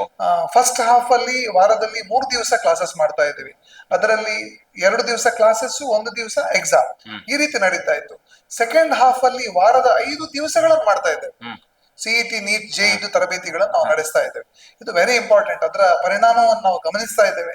ಒಳ್ಳೆ ರಿಸಲ್ಟ್ ಬರ್ತಾ ಇದೆ. ಟೆಸ್ಟ್ ಗಳನ್ನ ನಾವು ನೋಡ್ತಾ ಇದ್ದೇವೆ. ಶೆಟ್ರೆ, ಈಗ ನಮ್ದು ಈ ಕಾರ್ಕಳದಿಂದ ಮೂಡುಬಿದ್ರೆ ಮಂಗಳೂರು ಅಂದ್ರೆ ಬಾರ್ಡರ್ ವರೆಗೆ ಎಜುಕೇಶನ್ ಹಬ್ ಆಗಿದೆ. ಅಂದ್ರೆ ರಾಜ್ಯದ ಅತ್ಯಂತ ಉತ್ಕೃಷ್ಟವಾದಂತಹ PUC ಕೋಚಿಂಗ್ ಕೊಡುವ ಕಾಲೇಜ್ಗಳು, PU ಕಾಲೇಜ್ಗಳು ಎಲ್ಲ ಕಡೆ ಅಂದ್ರೆ ಇದೆ. ಈಗ ಒಂದಕ್ಕಿಂತ ಒಂದು. ಆದ್ರೂ ನಿಮ್ಮ ಈ ಸ್ಕೂಲ್ ಇತ್ತು ವಿಶೇಷತೆ ಏನು? ಮತ್ತೆ ನಿಮ್ಮ ಈ ಸ್ಕೂಲ್ನಲ್ಲಿ ಏನು ಈಗ ಅಡ್ಮಿಷನ್ ಕೂಡ ಆಗ್ತಾ ಇದೆ ಅಂದ್ರೆ ಎಲ್ಲಾ ರಾಜ್ಯದ ಉಳಿದವರೆಲ್ಲ ಇಲ್ಲಿ ಗಮನವನ್ನು ಕೊಡ್ತಾರೆ. ಇದೊಂದು ಎಜುಕೇಶನ್ ಹಬ್ ನಿಮ್ಮ ನಿರೀಕ್ಷೆಗೆ ತಕ್ಕಂತೆ ಯಾವ ರೀತಿ ಮಾಡ್ತಾ ಇದೆ ಅಂತ? ನೀವು ಹೇಳಿದಾಗೆ ನಮ್ಮ ಅವಿಭಜಿತ ದಕ್ಷಿಣ ಕನ್ನಡ ಜಿಲ್ಲೆನಲ್ಲಿ, ಅಂದ್ರೆ ಉಡುಪಿ ಮತ್ತು ದಕ್ಷಿಣ ಕನ್ನಡ ಜಿಲ್ಲೆ ಅಂತ ತಗೊಂಡ್ರೆ, ಇವತ್ತು 100 ಒಳ್ಳೆಯ ಕಾಲೇಜುಗಳು ನಮ್ಮ ಜಿಲ್ಲೆನಲ್ಲಿ ಕೆಲಸ ಮಾಡ್ತಾ ಇವೆ. ಸೊ ಇದೆಲ್ಲದಕ್ಕಿಂತ ಸ್ವಲ್ಪ ವಿಭಿನ್ನವಾಗಿ ನಮ್ಮ ಸಂಸ್ಥೆಯನ್ನ ನಡೆಸ್ತಾ ಇದ್ದೇನೆ ಸರ್. ಇವತ್ತು PUC ಏನು ಓದುವಂತ ವಯಸ್ಸೇನಿದೆ ಮಕ್ಕಳದ್ದು, ಅದು ಬಹಳ ಇಂಪಾರ್ಟೆಂಟ್ ಒಂದು ಜಂಕ್ಷರ್. ಅದು ಏನು ನಾವು ಹದಿಹರೆ ಅಂತ ನಾವು ಹೇಳ್ತೀವಿ, ಅಲ್ಲಿ ಮಕ್ಕಳಿಗೆ ಇವತ್ತು ತುಂಬಾ ಒತ್ತಡದಲ್ಲಿರುವುದನ್ನು ನಾವು ಗಮನಿಸ್ತಾ ಇದ್ದೇವೆ. ಹಾಗಾಗಿ ನನ್ನ ಒಂದು ಮನಸ್ಸಿನ ಅಪೇಕ್ಷೆ ಇರೋದೇನು ಅಂತ ಹೇಳಿದ್ರೆ, ಮಕ್ಕಳಿಗೆ ತುಂಬಾ ಒತ್ತಡವನ್ನು ನಾವು ಸೃಷ್ಟಿ ಮಾಡಬಾರ್ದು. ಮಕ್ಕಳಿಗೆ ಸಹಜ ರೀತಿಯ ಒಂದು ಶಿಕ್ಷಣವನ್ನು ಕೊಡಬೇಕು ಅಂತ ಹೇಳಿ. ಹಾಗಾಗಿ ನಾವು PUC ಯಲ್ಲಿ ಯಾವ ರೀತಿಯ ಕಾನ್ಸೆಪ್ಟ್ ಮಾಡಿದ್ದೇವೆ ಅಂತ ಹೇಳಿದ್ರೆ, ಮಾರ್ನಿಂಗ್ 5 ಗಂಟೆಗೆ ಆ ಮಕ್ಕಳನ್ನು ಎಬ್ಬಿಸ್ತೀವಿ ಸರ್. ಮಾರ್ನಿಂಗ್ 5 to 6:30 ಅವರು ಶಿಸ್ತಲ್ಲಿ ಕೂತು ಓದ್ತಾರೆ ಸರ್. ನೀವು ಬೆಳಿಗ್ಗೆ ಒಮ್ಮೆ ಬಂದು ನಮ್ಮ ಸ್ಟಡಿ ಅವರನ್ನು ನೀವು ಒಮ್ಮೆ ಗಮನಿಸಬೇಕು. 5 ಗಂಟೆಯಿಂದ 6:30 ಗಂಟೆ ತನಕ ಅತ್ಯಂತ ಶಿಸ್ತಿನಿಂದ ಮಕ್ಕಳು ಓದಿನಲ್ಲಿ ತಮ್ಮನ್ನು ತಾವು ತೊಡಗಿಸ್ಕೊಂಡಿರ್ತಾರೆ. 6:30 ಗಂಟೆ ಆದ ತಕ್ಷಣ ಮಕ್ಕಳು ಯೋಗಕ್ಕೆ ಹೋಗ್ತಾರೆ. ಅದು ಯಾವುದೇ ಸಂದರ್ಭ ಇರಲಿ, ಪರೀಕ್ಷೆಯ ಸಂದರ್ಭದಲ್ಲಿ ಕೂಡ ಯೋಗ ಕ್ಲಾಸ್ ಅನ್ನು ನಾವು ನಿಲ್ಲಿಸೋದಿಲ್ಲ ಸರ್. ಮಾರ್ನಿಂಗ್ 1 hour ಅದು ಕಂಪಲ್ಸರಿ ಆಗಿ ಆ ಯೋಗದಲ್ಲಿ ಭಾಗವಹಿಸ್ತಾರೆ. ಆಮೇಲೆ ಆ ಯೋಗ ಮುಗಿಸ್ಕೊಂಡು ಬಂದು ಆತ ಸ್ನಾನ ಮಾಡಿ ಅಲ್ಲಿ ಪ್ರಾಣಾಯಾಮ ಎಲ್ಲ ಇರ್ತದ. ಪ್ರಾಣಾಯಾಮ ಇದೆ. ಈಗ ಎಕ್ಸಾಮ್ ಇದ್ರೆ ಪ್ರಾಣಾಯಾಮ, ಯೋಗ ಮಾಡಿದ್ರೆ ಆ ಸಂದರ್ಭದಲ್ಲಿ ನೆನಪು ಶಕ್ತಿಗಳು ವೃದ್ಧಿ ಆಗ್ತದೆ. ಹಾಗಾಗಿ ನೀವು ನಿಮ್ಮ ಚೆನ್ನಾಗಿದೆ, ತುಂಬಾ ಅನುಕೂಲ. ಆಮೇಲೆ ಶಾಲೆಗೆ ಆಮೇಲೆ ತಿಂಡಿ ಗಿಂಡಿ ಮುಗಿಸ್ಕೊಂಡು 8:35, 8:40ಕ್ಕೆ ಕ್ಲಾಸಿಗೆ ಬರ್ತಾರೆ. 8:40ರಿಂದ ಸಂಜೆ 5 ಗಂಟೆ ತನಕ ಕ್ಲಾಸಸ್ ನಡೆಯುತ್ತೆ. ಅಲ್ಲಿ ವೆರಿ ಸ್ಟ್ರಿಕ್ಟ್ ಆಗಿ ಅದನ್ನು ಮಾನಿಟರ್ ಮಾಡ್ತೇವೆ. ಮಕ್ಕಳನ್ನ ಆ ಕಡೆ ಈ ಕಡೆ ಹೋಗ್ಲಿಕ್ಕೆ ನಾವು ಬಿಡೋದಿಲ್ಲ ಸರ್. ಈಗ ಮಕ್ಕಳಿಗೆ ಏನಾಗ್ತದೆ ಅಂತ ಹೇಳಿದ್ರೆ, 10th ಅಲ್ಲಿ ಒಂದು 90-95% ತಗೊಂಡ ತಕ್ಷಣ ಒಂದು ಓವರ್ ಕಾನ್ಫಿಡೆನ್ಸ್ ಬಂದ್ಬಿಡುತ್ತೆ. ಬಟ್ PUCಗೂ 10th ಅಜಗಜಾಂತರ ವ್ಯತ್ಯಾಸ ಇದೆ ಸರ್. PUC ಯಲ್ಲಿ ದಿನಕ್ಕೆ 2 ಗಂಟೆ, 10th ಅಲ್ಲಿ ದಿನಕ್ಕೆ 2 ಗಂಟೆ ಓದಿದ್ದಾನೆ ಅಂತ ಹೇಳಿದ್ರೆ, PUCಗೆ ಬಂದಾಗ ಅದು ದಿನಕ್ಕೆ 6 ಗಂಟೆ ಓದ್ಬೇಕಾಗುತ್ತೆ. 10th ಅಲ್ಲಿ ಏನು ಅವ ಪ್ರಯತ್ನ ಮಾಡಿದ್ದಾನೆ ಅದಕ್ಕಿಂತ 3 ಪಟ್ಟು ಹೆಚ್ಚು ಪ್ರಯತ್ನವನ್ನು ಮಾಡಬೇಕಾದ ಅನಿವಾರ್ಯತೆ ಇದೆ. PUC ಅನ್ನುವಂಥದ್ದು ಒಂದು ತಪಸ್ಸು ಸರ್. ಅಲ್ಲಿ ಓದಿನ ಬಗ್ಗೆ ಅತ್ಯಂತ ಶ್ರದ್ಧೆಯಿಂದ ತೊಡಗಿಸಿಕೊಳ್ಬೇಕಾಗ್ತದೆ. ಹಾಗಾಗಿ ಬೆಳಿಗ್ಗೆ 8:45ರಿಂದ ಸಂಜೆ 5 ಗಂಟೆ ತನಕ ಅವರು ಓದಿನಲ್ಲಿ ತೊಡಗಿಕೊಳ್ತಾರೆ. ಅಲ್ಲಿ ಅತ್ಯಂತ ಶಿಸ್ತುಬದ್ಧವಾಗಿ ಆತ ಓದಿನ ಚಟುವಟಿಕೆಯಲ್ಲಿ ತನ್ನನ್ನು ತಾನು ತೊಡಗಿಸಿಕೊಳ್ತಾನೆ. ಅದರ ನಂತರ 5 ಗಂಟೆಗೆ ಅವರನ್ನು ನಾವು ಗ್ರೌಂಡಿಗೆ ಬಿಡ್ತೇವೆ. 5 ಗಂಟೆಯಿಂದ 6:30 ಗಂಟೆ ಕಂಪಲ್ಸರಿ ಅವರನ್ನು ಆಟ ಆಡಿಸ್ತೇವೆ. 1.5 ಗಂಟೆ ಆತ ಆಟ ಆಡ್ತಾನೆ. 1.5 ಗಂಟೆ ಆಟ ಆಡಿ ತುಂಬಾ ಅವನಿಗೆ ಏನೆಲ್ಲ ಫ್ರಸ್ಟ್ರೇಷನ್ ಇರ್ತದೆ, ಆ ಫ್ರಸ್ಟ್ರೇಷನ್ ಅನ್ನೆಲ್ಲ ಗ್ರೌಂಡ್ ಅಲ್ಲಿ ಅದು ಇದು ಬಿಡುಗಡೆ ಆಗುತ್ತಂತೆ. ಎಲ್ಲ ಬಿಡುಗಡೆ ಮಾಡಿ ಆಗ ಅತ್ಯಂತ ಸಂತೋಷದಿಂದ ಹಾಸ್ಟೆಲಿಗೆ ಬರ್ತಾನೆ, ಸ್ನಾನ ಮಾಡ್ತಾನೆ. ಸ್ನಾನ ಮಾಡಿ ಅರ್ಧ ಗಂಟೆ ಭಜನೆಯಲ್ಲಿ ಭಾಗವಹಿಸ್ತಾನೆ, 7ರಿಂದ 7:30 ಗಂಟೆ ತನಕ. ಆ 7:30 ಗಂಟೆ ಭಜನೆ ಆದ ನಂತರ ಅರ್ಧ ಗಂಟೆ ಊಟಕ್ಕೆ ಸಮಯ ಕೊಡ್ತೀವಿ ಸರ್. 8 ಗಂಟೆಗೆ ಮತ್ತೆ ಕ್ಲಾಸಿಗೆ ಬರ್ತಾನೆ. 8 ಗಂಟೆಯಿಂದ 10:30 ಗಂಟೆ ತನಕ ಮತ್ತೆ ಅಗೈನ್ ಅದೇ ಓದುವಂಥದ್ದು. ಆ ಕಡೆ ಈ ಕಡೆ ಅಲುಗಾಡ್ಲಿಕ್ಕಿಲ್ಲ ಸರ್. ಇಂಡಿವಿಜುವಲಿ ಕೂತ್ಕೊಂಡು ಓದ್ಬೇಕು ಸರ್. ಈ ರೀತಿ ಒಂದು ಬೆಳಿಗ್ಗೆಯಿಂದ ಸಂಜೆವರೆಗೆ ನಮ್ಮ ಟೈಮ್ ಶೆಡ್ಯೂಲ್ ಮಾಡಿದ್ದೇವೆ. ವೀಕಲ್ಲಿ 1 ದಿವಸ ಪ್ರತಿ ವಾರ ಅವರಿಗೆ ಎಕ್ಸಾಮ್ ಮಾಡ್ತೀವಿ. CET, ನೀಟ್ ಮತ್ತು JET ಎಕ್ಸಾಮ್ ವಾರಕ್ಕೊಮ್ಮೆ ಎಕ್ಸಾಮ್ಸ್ ಮಾಡ್ತೀವಿ ಸರ್. ಸೊ ಈ ರೀತಿ ಒಂದು ಶೈಕ್ಷಣಿಕ ವ್ಯವಸ್ಥೆಯನ್ನು ನಡೆಸ್ತಾ ಇದ್ದೇವೆ. ಇದು ಅತ್ಯಂತ ಪರಿಣಾಮಕಾರಿಯಾಗಿ ನಮ್ಗೆ ವರ್ಕೌಟ್ ಆಗಿದೆ ಅಂತ ನಾನು ಅನ್ಕೊಂಡಿದ್ದೇನೆ. ನಾನು ಪ್ರತಿ ಎಕ್ಸಾಮ್ ಆದ ತಕ್ಷಣ ಮಕ್ಕಳ ಮಾರ್ಕ್ಸ್ ಅನ್ನು ನಾನು ಅಬ್ಸರ್ವ್ ಮಾಡ್ತೀನಿ, ಅದನ್ನೊಂದು ಪರಿಶೀಲನೆ ಮಾಡ್ತೀನಿ, ವಿಮರ್ಶೆ ಮಾಡ್ತೀನಿ. ತುಂಬಾ ಇಂಪ್ರೂವ್ಮೆಂಟ್ ಕಾಣ್ತಾ ಇದೆ. ಇನ್ನು ಕೂಡ ಇಂಪ್ರೂವ್ ಮಾಡ್ಬೇಕಂತ ಅವಶ್ಯಕತೆ ಇದೆ. ಈ ವರ್ಷದ್ದು ನಂದೊಂದು ಯೋಜನೆ ಇದೆ, ಇದನ್ನು ನೀವು ದಯವಿಟ್ಟು ಸಮಾಜಕ್ಕೆ ನೀವು ತಲುಪಿಸಬೇಕು. ಇವತ್ತು ನಮ್ದು ಫಸ್ಟ್ ಇಯರ್ ಇಂದ ಸೆಕೆಂಡ್ ಇಯರ್ ಹೋಗುವಂತ ಬ್ಯಾಚ್ ಅಲ್ಲಿ 69 ಮಕ್ಕಳಿದ್ದಾರೆ. ನಂದು ವಿಶೇಷವಾಗಿ ಈ ವರ್ಷ ನಾವು ನಿರ್ಧಾರ ಮಾಡಿದ್ದೇವೆ, ಸೆಕೆಂಡ್ PUCಗೆ ಒಂದು 60 ಮಕ್ಕಳನ್ನು ತಗೊಳ್ಬೇಕು ಅಂತ ಹೇಳಿ. ಅವರಿಗೆ ವಿಶೇಷವಾದಂತ ರಿಯಾಯಿತಿಯನ್ನು ಕೂಡ ನಾವು ಕೊಡ್ತೇವೆ. ಹಾ. ಮತ್ತೆ ಆ ಮಕ್ಕಳನ್ನು ಫೋಕಸ್ ಮಾಡಿಬಿಟ್ಟು 60 ಮಕ್ಕಳಲ್ಲಿ 60 ಮಕ್ಕಳು ಒಂದು ಒಳ್ಳೆಯ ರ್ಯಾಂಕ್ ತಗೊಳ್ಬೇಕನ್ನುವಂತ ಪ್ರಯತ್ನವನ್ನು ಮಾಡ್ಬೇಕು. ಹಾ. ಸೊ ತನ್ಮೂಲಕ ಅಂದ್ರೆ ನಮ್ಮ ಈ- ಸಂಸ್ಥೆಗೂ ಒಂದು ಒಳ್ಳೆ ಹೆಸರು ಬರಬೇಕು. ಅದಕ್ಕೋಸ್ಕರ ನೀವು ಕೆಲವೊಂದು ಉಚಿತಗಳನ್ನ ಕೊಡ್ಲಿಕ್ಕೆ ರೆಡಿ ಇರ್ತೀರಿ, ರಿಯಾಯಿತಿ ಯಾಕಂದ್ರೆ ನಿಮ್ಮ ಸಂಸ್ಥೆಗೆ ಒಳ್ಳೆ ಹೆಸರು ಬರ್ತದೆ, ನಮ್ಮ ಮಕ್ಕಳಿಗೂ ಸಂಸ್ಥೆಗೂ ಒಳ್ಳೇದಾಗ್ತದೆ. ನಮ್ದು ಒಂದು ಸಣ್ಣ ಸ್ವಾರ್ಥ ಇದೆ, ಹೌದೌದು, ಜೊತೆಗೆ ಆ ಪ್ರಯೋಜನವನ್ನು ಮಕ್ಕಳು ಮಕ್ಕಳು ಪಡ್ಕೊಳ್ಬೇಕು. ಪಡಿಬೇಕು ಅಂತ. ಇವತ್ತು ಆರ್ಥಿಕ ಕಾರಣಕ್ಕೋಸ್ಕರ ಅವರಿಗೆ ಹಾಸ್ಟೆಲ್ಗೆ ಸೇರ್ಲಿಕ್ಕೆ ಅವಕಾಶ ಆಗಿರುವುದಿಲ್ಲ, ಇರುವುದಿಲ್ಲ. ಬೇರೆ ಬೇರೆ ಕಾರಣಕ್ಕೆ ಅವ್ರು ಸೇರಿರುವುದಿಲ್ಲ. ಮತ್ತೆ ನಿಮ್ಗೊಂದು ಫಸ್ಟ್ ಬ್ಯಾಚ್ ತುಂಬಾ ಚೆನ್ನಾಗಿ ಮಾಡಬೇಕು, ಹೌದು. ಮಾದರಿಯಾಗಿ ರೋಲ್ ಮಾಡೆಲ್ ತರ ಮಾಡ್ಬೇಕು, ಅಂತ ಲಾಭಗಳನ್ನು ಅವ್ರು ಈಗ ಪಡಿಬಹುದು. ಈಗ ನೆಕ್ಸ್ಟ್ ಖಂಡಿತ ಬಂದ್ರೆ ಪಡಿಬಹುದು. ಫೀಸ್ಗಳೆಲ್ಲ ಜಾಸ್ತಿ ಆಗ್ಬೋದು ಸ್ವಲ್ಪ. ವಿಶೇಷವಾಗಿ ದಕ್ಷಿಣ ಕನ್ನಡ, ರಿಯಾಯಿತಿ. ಉಡುಪಿ, ಶಿವಮೊಗ್ಗ, ಚಿಕ್ಕಮಗಳೂರು, ಕೊಡಗು ಹಾ. ಈ ಜಿಲ್ಲೆಗಳ ವಿದ್ಯಾರ್ಥಿಗಳಿಗೆ ನಾನು ವಿಶೇಷವಾದಂತ ವಿನಂತಿಯನ್ನು ನಾನು ಮಾಡ್ತಾ ಇದ್ದೇನೆ. ನಮ್ಮಲ್ಲಿ ಸೆಕೆಂಡ್ PUCಗೆ ಅಡ್ಮಿಷನ್ ಅನ್ನು ಕೊಡ್ತೇವೆ. ಹಾಗಾಗಿ ಇಲ್ಲಿ ಬರಬಹುದು. ಒಂದು ವಿಶೇಷವಾದಂತಹ ತರಬೇತಿಯ ಸೌಲಭ್ಯ ಕೂಡ ನಮ್ಮ ವಿದ್ಯಾಸಂಸ್ಥೆಯಲ್ಲಿ ಇದೆ. ಪರ್ಸೆಂಟೇಜ್ ಲಿಮಿಟ್ ಇದೆಯಾ? ಯಾವ ಪರ್ಸೆಂಟೇಜ್ ಕೂಡ ನಾನು ಲಿಮಿಟ್ ಮಾಡೋದಿಲ್ಲ. Okay, okay, ಈವನ್ ಫಸ್ಟ್ PUCಯಲ್ಲಿ 60% ಬಂದು ತೊಂದರೆ ಇಲ್ಲ, ಆತನನ್ನು 90% ಮಾಡಿ ಕಳಿಸುವಂತಹ ವಿಶ್ವಾಸ ನಮ್ಗೆ ಇದೆ. ಹಾಗಾಗಿ ವಿಶೇಷವಾಗಿ 60-60ರ 2 ಬ್ಯಾಚ್, ಒಂದು ಸೈನ್ಸ್ ಅಲ್ಲಿ ಒಂದು ಕಾಮರ್ಸ್ ಅಲ್ಲಿ ಅಡ್ಮಿಷನ್ ತಗೊಳ್ಬೇಕು ಅಂತ ನಿರ್ಧಾರ ಮಾಡಿದ್ದೇವೆ. ಅವರಿಗೆ ಫೆಬ್ರವರಿ 23ನೇ ತಾರೀಕಿಂದ ಕ್ಲಾಸಸ್ ಶುರು ಆಗುತ್ತೆ. 2.5 ತಿಂಗಳು ಈ ರಜಾ ಕಾಲದಲ್ಲಿ ಅವರಿಗೆ ಕೋಚಿಂಗ್ ಕೊಡ್ತೇವೆ. ಓಕೆ ಓಕೆ ಓಕೆ, ಅವರ ಸಿಲೆಬಸ್ ಇದ್ದು ಒಂದು 70% ಸಿಲೆಬಸ್ ಅನ್ನು ಈ ರಜೆಯಲ್ಲಿ ನಾವು ಮುಗಿಸ್ತೇವೆ. ಮುಗಿಸ್ತೇವೆ. ಜುಲೈ ಆಗಸ್ಟ್ ಹೊತ್ತಿಗೆ ಪೂರ್ತಿ ಸೆಕೆಂಡ್ PUC ಸಿಲೆಬಸ್ ಅವರದ್ದು ಮುಗೀತದೆ. ಹಾ. ಜುಲೈ ನಂತರ CET, ನೀಟ್, JEE ಸಂಬಂಧಪಟ್ಟಂತ ಕ್ಲಾಸಸ್ ಹಾ. ಮತ್ತು ಪೂರ್ತಿ first year second year revision. ಹಾ. ಇದು ನೆಕ್ಸ್ಟ್ ಮಾರ್ಚ್ ವರೆಗೆ ಕೂಡ ನಡೀತದೆ, ಸರಿ ನೆಕ್ಸ್ಟ್ ಎಕ್ಸಾಮ್ ವರೆಗೆ ಕೂಡ. ಸರಿ. ಅವರನ್ನು ಮತ್ತೆ ನಾವು ಬಿಡುವಂತದ್ದು ನೆಕ್ಸ್ಟ್ ಜೂನ್ ಅಲ್ಲಿ JEE, CET ಮತ್ತು ನೀಟ್ ಈ 3 ಎಕ್ಸಾಮ್ ಆದ ನಂತರನೇ ಅವ್ರನ್ನ ನಾವು ಇಲ್ಲಿಂದ ಬಿಡುವಂತದ್ದು. Okay okay. ಸೊ ಸುಮಾರು 1 ವರ್ಷ 3 ತಿಂಗಳು ನಮ್ಮ ಜೊತೆ ಅವರು ಇರ್ತಾರೆ. ತುಂಬಾ ಫೀಸ್ ಏನು ಇರುವುದಿಲ್ಲ ಅದಕ್ಕೆ. ಅವರು ಅಂತ ಆಸಕ್ತ ವಿದ್ಯಾರ್ಥಿಗಳನ್ನು ನಮ್ಮನ್ನು ತಕ್ಷಣ ಸಂಪರ್ಕ ಮಾಡಬೇಕು. ಕೂಡಲೇ ಅಡ್ಮಿಷನ್ ತಗೊಂಡು ಫೆಬ್ರವರಿ 23ನೇ ತಾರೀಕಿನಿಂದ ಅವರು ಇಲ್ಲಿ ಕ್ಲಾಸಿಗೆ ಬರಬೇಕು. ಅವರಿಗೆ ಬೇಕಾದಂತ ಎಲ್ಲ ಸೌಲಭ್ಯಗಳನ್ನು ನಾವು ಇಲ್ಲಿ ಒದಗಿಸಿಕೊಡ್ತೇವೆ. ತುಂಬಾ ಚೆನ್ನಾಗಿದೆ, ಧೈರ್ಯವಾಗಿ ನಮ್ಮಲ್ಲಿ ಅಡ್ಮಿಷನ್ ಮಾಡಬಹುದು ಸರ್. ಅಲ್ಲ, ನಾನು ನೋಡುವಾಗ ತುಂಬಾ ಚೆನ್ನಾಗಿದೆ ಅಟ್ಮಾಸ್ಫಿಯರ್. ಮಕ್ಕಳ ಹತ್ರ ಮಾತಾಡಿದೆ, ಒಳ್ಳೆ ಇದು ರೆಸ್ಪಾನ್ಸ್ ಕೊಟ್ಟಿದ್ದಾರೆ, ತುಂಬಾ ಚೆನ್ನಾಗಿ ಆಗ್ತಾ ಇದೆ ಅಂತ. ತುಂಬಾ ಬದಲಾವಣೆಯನ್ನ ಕಂಡಿದ್ದೇನೆ, ಒಳ್ಳೆ ಇಂಪ್ರೂವ್ಮೆಂಟ್. ಮತ್ತೆ ನಿಮ್ಮ ಕ್ಯಾಂಪಸ್ ಅಥವಾ ನಿಮ್ಮ ಸ್ಕೂಲ್ನ ಒಳಗೆ ಎಂಟ್ರಿ ಆಗುವ ಒಂಥರ ಕ್ವಾಯ್ಟ್, ಅಂದ್ರೆ ಹಸಿರು, ಆ ಕಡೆ ಗಿಡಗಳು, ಅಂದ್ರೆ ತೋಟ, ಸ್ವಲ್ಪ ಕಾಡುಗಳು, ಅಂದ್ರೆ ತುಂಬಾ ಪ್ರಕೃತಿ ರಮಣೀಯವಾಗಿ ಕಾಣ್ತಾ ಇದೆ. ಬೆಳಗಿನ ಸೂರ್ಯೋದಯ, ಸಂಜೆಯ ಸೂರ್ಯಾಸ್ತ, ಅದ್ಭುತವಾದಂತ ರಮಣೀಯ ದೃಶ್ಯಗಳು. ನನಗೆ ಮತ್ತು ಖುಷಿ ಆಗುದು ಹೇಳಿದ್ರೆ, ನಿಮ್ಮ ಕ್ಯಾಂಪಸ್ನ ಒಳಗಡೆ ಒಂದು ಹಟ್ಟಿ ಇದೆ, ದನಗಳಿದೆ, ಅಂದ್ರೆ ಕರುಗಳಿದೆ, ಆಟ ಆಡ್ತಾ ಇದೆ. ಇದೆಲ್ಲ ಯಾವ ಕಲ್ಪನೆ? ಮತ್ತೆ ಕೋಳಿಗಳನ್ನು ಕೂಡ ನಾನು ನೋಡಿದೆ. ಅಂದ್ರೆ ಆ ಕಡೆ ತೋಟ, ನಮ್ಮ ಮಾವಿನ ತೋಟ, ಆಮೇಲೆ ಕಂಗಿನ ತೋಟ, ಇದೆಲ್ಲ ಯಾವ ಕಲ್ಪನೆ ನಿಮ್ದು ಅಂತ? ನಂದು ಬೇಸಿಕ್ ಕಾನ್ಸೆಪ್ಟ್ ಇರುವಂತದ್ದು ಏನು ಅಂತ ಹೇಳಿದ್ರೆ, ಶಿಕ್ಷಣ ಅನ್ನುವಂಥದ್ದು ಒಂದು ಸಮಗ್ರವಾಗಿರ್ಬೇಕು ಅಂತ ಹೇಳಿ. ಅವ ಕಲಿಯುವ ಪರಿಸರ ಅವನ ವ್ಯಕ್ತಿತ್ವದ ವಿಕಸನಕ್ಕೆ ಪೂರಕವಾಗಿರ್ಬೇಕು. ಹಸಿರಿನ ವಾತಾವರಣ ಇರಬೇಕು, ಸಾಕಷ್ಟು ಲವಲವಿಕೆ ಇರಬೇಕು, ಯಾವುದೇ ಒತ್ತಡಗಳಿರಬಾರ್ದು. ನಾನು ಪ್ರಾರಂಭದಲ್ಲಿ ಹೇಳಿದಾಗೆ ನಮ್ಮ ಒಂದು ಸಂಸ್ಕೃತಿಯ ಬಹಳ ದೊಡ್ಡ ಪರಿಚಯ ಆತನಿಗೆ ಆಗ್ಬೇಕು. ಮತ್ತು ಓದಿನ ಜೊತೆಗೆ ಆಟಗಳು ಅದು ಕೂಡ ಸಿಗ್ಬೇಕು ಅನ್ನುವಂಥದ್ದು ನಮ್ಮ ಕಲ್ಪನೆ ಇರುವಂತದ್ದು. ಆ ಹಿನ್ನೆಲೆಯಲ್ಲಿ ಈ ರೀತಿಯ ಒಂದು ವಿಶಾಲವಾದ ಈ ಗ್ರೀನರಿ ಇದ್ರೆ ಆಕ್ಸಿಜನ್ ಹಬ್ ಅಂತ ಹೇಳ್ತಾರೆ. ಅಂದ್ರೆ ಆಕ್ಸಿಜನ್ ಇದ್ರೆ ದೇಹದ ಆರೋಗ್ಯ, ಆರೋಗ್ಯ ಇದ್ರೆ ಮಾನಸಿಕ ಆರೋಗ್ಯ, ಮಾನಸಿಕ ಆರೋಗ್ಯ ಅಂದ್ರೆ ಒಳ್ಳೆ ಸ್ಟ್ರೆಸ್ ಇದೆಲ್ಲ ನೋಡುವಾಗ ಒತ್ತಡ ಕಮ್ಮಿ ಆಗ್ತದೆ, ಒತ್ತಡ ಕಮ್ಮಿ ಆದ್ರೆ ಒಳ್ಳೆ ವಿಚಾರಗಳ ತಲೆಯಲ್ಲಿ ಒಳ್ಳೆ ರೀತಿಯಲ್ಲಿ ಕೂತ್ಕೊಳ್ತದೆ. ನನಗೆ ಅನಿಸ್ತಾ ಇದೆ, ಅಂದ್ರೆ ಇಂತಹ ಒಂದು ಪರಿಸರದಲ್ಲಿ ಪುನಃ ಮತ್ತೆ ಮಕ್ಕಳು ಪೇಟೆ ಮಧ್ಯೆ ವಾಹನ ಜಂಜಾಟ, ಟ್ರಾಫಿಕ್ ಅದು ಸಮಸ್ಯೆಗಳ ಮಧ್ಯೆ ಹೋಗಿ ಕಲಿಯುವುದಕ್ಕಿಂತ ನನ್ಗನ್ಸುತ್ತೆ ಈ ಪರಿಸರದಲ್ಲಿ ಕಲ್ತ್ರೆ ಮಕ್ಕಳು, ಸಾಧಾರಣ ಬುದ್ಧಿಮತ್ತೆ ಮಕ್ಕಳು ಕೂಡ ಒಳ್ಳೆ ಪ್ರೌಢಿಮೆ ಪಡೆದು ಖಂಡಿತ ಒಳ್ಳೆ ತಯಾರಾಗ್ತಾರೆ ಅಂತ ನನಗೆ ವಿಶ್ವಾಸ ಇದೆ. ಸೊ ಏನಾದರೂ ಹೊಸ ನಿಮ್ಮ ಚಿಂತನೆಗಳು ಅಥವಾ ಹೊಸ ಕೊಡುಗೆಗಳು ಏನಾದರೂ ಇದ್ರೆ ಈ ಸಂದರ್ಭದಲ್ಲಿ ನೀವು ಹೇಳ್ಬೋದು.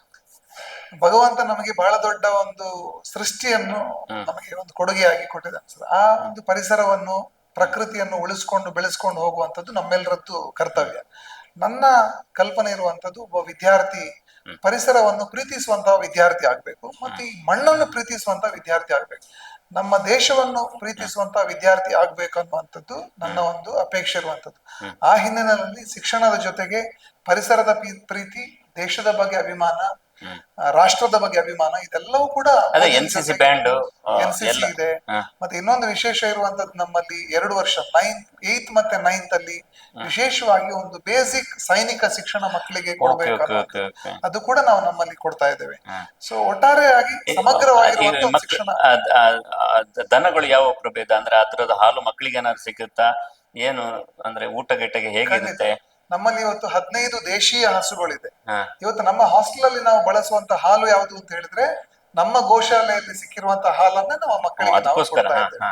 ಬಹುಶಃ ಯಾವ ಶಾಲೆಯಲ್ಲೂ ಕೂಡ ಇದು ಹೌದಾ? ಲಭ್ಯ ಇರ್ಲಿಕ್ಕಿಲ್ಲ. ಇವತ್ತು ಸಮಾಜದಲ್ಲಿ ನಾವು ಯಾವ್ದು ನೋಡೋದು ಅಂತ ಹೇಳಿದ್ರೆ ಪ್ಯಾಕೆಟ್ ಹಾಲು. ಹೌದಾ? ಆ ಪ್ಯಾಕೆಟ್ ಹಾಲು ಎಂತ ಅಂತ ಹೇಳಿದ್ರೆ ನೀರ್ ಬಿಟ್ರೆ ಅದರಲ್ಲಿ ಬೇರೆ ಏನು ಇಲ್ಲ ಜಿತೇಂದ್ರ. ಕಂಟೆಂಟ್ ಹೌದು, ಅದ್ರಲ್ಲಿ ಹಾಗಾಗಿ ನಮ್ಮ ತುಪ್ಪಕ್ಕೆ ಮಕ್ಕಳದ್ದು ಹೋಗುತ್ತೆ. ಒಂದು ಸೌಭಾಗ್ಯ ಅಂತ ನಾವು ಅನ್ಕೋಬಹುದು. ಇಲ್ಲಿ ಒಂದು ಒರಿಜಿನಲ್ ದೇಶೀಯ ಹಸುಗಳ ಹಾಲನ್ನು ಕುಡಿಯುವಂತ ಒಂದು ಅವಕಾಶ ನಮ್ಮಲ್ಲಿ ಲಭ್ಯ ಇದೆ. ಊಟ ಊಟ ಕೂಡ ಊಟ ಹೇಗೆ? ಕೂಡ ಇವತ್ತು ತರಕಾರಿ ತರಕಾರಿ ಊಟ, ತೋಟ ಎಲ್ಲ ಇದೆಯಾ ಇಲ್ಲೇ? ತರಕಾರಿ ಕೂಡ ನಮ್ಮ ಇಲ್ಲೇ ಸಿಗ್ತಾ ಇದೆ. ಅದ್ಭುತ. ಹಾ. ಅದನ್ನು ಕೂಡ ಪೂರ್ಣ ಪ್ರಮಾಣದಲ್ಲಿ ಆಗಿಲ್ಲ. ಈಗ ಬಟ್ ಬರುವಂತ ಪ್ರಾಯೋಗಿಕವಾಗಿ ದಿವಸಗಳಲ್ಲಿ ಪ್ರಾಯೋಗಿಕವಾಗಿ ಪ್ರಾರಂಭ ಮಾಡಿದ್ದೇವೆ. ಸಾಕಷ್ಟು ಬೆಂಡೆ, ಅಲಸಂಡೆ, ತೊಪ್ಪು ಸರ್ಕಾರ. ಕುಂಬಳಕಾಯಿ ಇದೆಲ್ಲ ನಮ್ಮ ತೋಟದಲ್ಲಿ ಆಗ್ತಾ ಇದೆ. ಅದನ್ನು ಈಗ ನಾವು ಬಳಸ್ತಾ ಇದ್ದೇವೆ. ಅದೇ ತೆಂಗಿನ ಕಾಯಿಗಳು ತೆಂಗಿನಕಾಯಿಗಳು ಕೂಡ ನಮ್ಮ ತೋಟದಿಂದಲೇ ನಮಗೆ ಸಿಗ್ತಾ ಇದೆ. ಅದು ಒಂದು ನಮ್ದು ಈ ಸಂಸ್ಥೆದ ಒಂದು ವಿಶೇಷ ಅಂತ ನಾವು ಹೇಳ್ಬೋದು. ಊಟ ಗಿಟ ಚೆನ್ನಾಗಿದೆ, ಮಕ್ಳೇನ್ ಹೇಳ್ತಾರೆ? ಊಟ ತುಂಬಾ ಹ್ಯಾಪಿ ಇದ್ದಾರೆ. ಒಳ್ಳೆಯ ಊಟವನ್ನು ಕೂಡ ನಾವು ನಿದ್ದೆ ಪ್ರೊವೈಡ್ ಮಾಡ್ತೀವಿ. ನಿದ್ದೆ ಕಂಪಲ್ಸರಿ ಎಷ್ಟು ಗಂಟೆ? ಒಂದು ಮಗುವಿಗೆ 7 ಗಂಟೆ, 6:30 ಗಂಟೆಯಿಂದ 7 ಗಂಟೆ ನಿದ್ದೆ ಕೊಡಬೇಕು. ಆ ನಿದ್ದೆ ರಾತ್ರಿ 10:30ಯಿಂದ ಬೆಳಿಗ್ಗೆ 5 ಗಂಟೆ ತನಕ ಓದ್ತಾರೆ, ಮಲಗ್ತಾರೆ ಮಕ್ಕಳು. ಅದು ಕಂಪಲ್ಸರಿ ಮಲಗಲಿಕ್ಕೆ ರಾತ್ರಿ 10:30ಯಿಂದ ಬೆಳಿಗ್ಗೆ 5 ತನಕ 6:30 ಗಂಟೆಯ ನಿದ್ದೆ ನಮ್ಮ ಮಕ್ಕಳಿಗೆ ಸಿಗ್ತದೆ. ಈಗ ಅಂದ್ರೆ ಈ ಕಡೆ ಸೊಳ್ಳೆ ಕಾಟ ಅಂತದ್ದು ಯಾವ್ದು ಇರುದಿಲ್ಲ? ಸೊಳ್ಳೆ ಕಾಟ ಏನಿಲ್ಲ, ಎಲ್ಲ ಕ್ಲೀನ್, ಎಲ್ಲ ತುಂಬಾ ಸ್ವಚ್ಛವಾಗಿ ಸ್ವಚ್ಛತೆ. ಯಾಕಂದ್ರೆ ಮಕ್ಕಳು ಹೊರ ಅವರು ಕಳಿಸ್ತಾರಲ್ಲ ಅವರಿಗೆಲ್ಲವೂ ನೀವು ನಮ್ಮ ಹಾಸ್ಟೆಲ್ಗೆ ಒಮ್ಮೆ ಹೋಗಿ ನೋಡ್ಬೇಕು. ಅತ್ಯಂತ ಸ್ವಚ್ಛತೆಯನ್ನು ಮೇಂಟೈನ್ ಮಾಡಿದ್ದೇವೆ. ಅದಕ್ಕೆ ಬಹಳಷ್ಟು ಮಹತ್ವ ಕೊಟ್ಟಿದ್ದೇವೆ ಸ್ವಚ್ಛತೆ. ಖಂಡಿತ ನಿಮ್ಮ ಒಂದು ಒಳ್ಳೆ ಚಿಂತನೆಯಿಂದ ಆರಂಭಿಸಿದ ಈ ಶಾಲೆ, ಶಿಕ್ಷಣ ಸಂಸ್ಥೆ ಖಂಡಿತ ನಿಮ್ಮ ಒಂದು ವಿಷನ್ ಮತ್ತೆ ನಿಮ್ಮ ತಯಾರಿ, ನೀವು ಮಾಡ್ತಾ ಇರುವಂತಹ ಪ್ರಾಯೋಗಿಕವಾದ ಕೆಲಸ ನೋಡುವಾಗ ಖಂಡಿತ ಈಗಾಗಲೇ ರಾಜ್ಯದಲ್ಲಿ ಮನೆ ಮಾತಾಗಿದೆ. ಯಾಕಂದ್ರೆ ಎಲ್ಲಾ ಜಿಲ್ಲೆಗಳ ವಿದ್ಯಾರ್ಥಿಗಳು ಬಂದಿದ್ದಾರೆ ಹೇಳಿದ್ರೆ ಈಗಾಗಲೇ ನಿಮ್ಮ ಒಂದು ಸಾಧನೆ ಅಥವಾ ನಿಮ್ಮ ಪ್ರಯತ್ನ ಯಶಸ್ಸು ಕಂಡಿದೆ ಒಂದು ಹಂತದಲ್ಲಿ. ಮುಂದಿನ ದಿನಗಳಲ್ಲಿ ರಾಜ್ಯದಲ್ಲೇ ಒಂದು ನಂಬರ್ 1 ಏನು ರಾಜೇಶ್ವರಿ ಶಿಕ್ಷಣ ಸಂಸ್ಥೆ ಅಥವಾ Rajeshwari school national PU college ಅಂತ ಒಂದು ಅತ್ಯದ್ಭುತವಾದಂತ ಶಾಲೆ ಅಂತ ಹೇಳುವಂತೆ ಆಗ್ಲಿ ಅಂತ ಹೇಳ್ತಾ ನಿಮ್ಮ ಈ ಕೆಲಸಕ್ಕೆ ಶುಭವನ್ನು ಕೊಡ್ತಾ ಇದ್ದೇನೆ. ನಮಸ್ಕಾರ. ನಮಸ್ಕಾರ. ನಮಸ್ಕಾರ.